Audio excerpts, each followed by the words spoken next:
Hello everyone, উল্টো রথযাত্রার অনেক শুভেচ্ছা। তো আমরা সোজা রথে গিয়েছিলাম চন্দননগরের তালডাঙায় রথ দেখতে।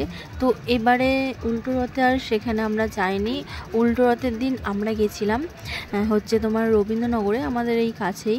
তো তালডাঙাটাও আমাদের সোজা রথের দিন কাছেই। তো আমরা আজকে আর সেখানে যাইনি, আমরা গেছিলাম আমাদের এই রবীন্দ্রনগরে নাকের ডগাতেই। তো আমরা রবীন্দ্রনগরে কোনোদিনও যাইনি রথ দেখতে।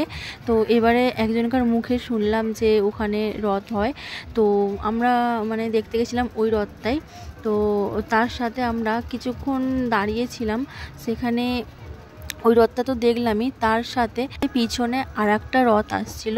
তো দুটো রথই বেশ পাশাপাশি খুব সুন্দর লাগছিল। এসেছিলাম আমরা এখানে একটাই রথ দেখতে, তো আমাদের জোড়া রথ দেখা হয়ে গেল, মানে দুটো রথ দেখা হয়ে গেল।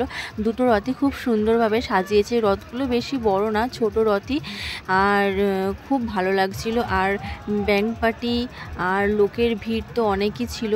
আর দেখো এই রথে আমি দেখলাম যে আমরা চন্দননগরের রথে দেখছিলাম যে ফুল ছুটছিল আর বাতাসা ছুটছিল। তো এখানে আমি দেখলাম গোটা গোটা রসগোল্লা ছোড়া হচ্ছে মানুষদেরকে। এটা আমার খুব ভালো লাগলো। তো তোমরা যদি এই ভিডিওতে জগন্নাথকে স্পষ্টভাবে দেখে থাকো তাহলে তোমরা সবাই বলো জয় জগন্নাথ ধাই গিরি গিরি। তো ভিডিওটাতে একটা লাইক করে দিও, চ্যানেলটা সাবস্ক্রাইব করে দিও। দেখা হচ্ছে নেক্সট ভিডিওটা।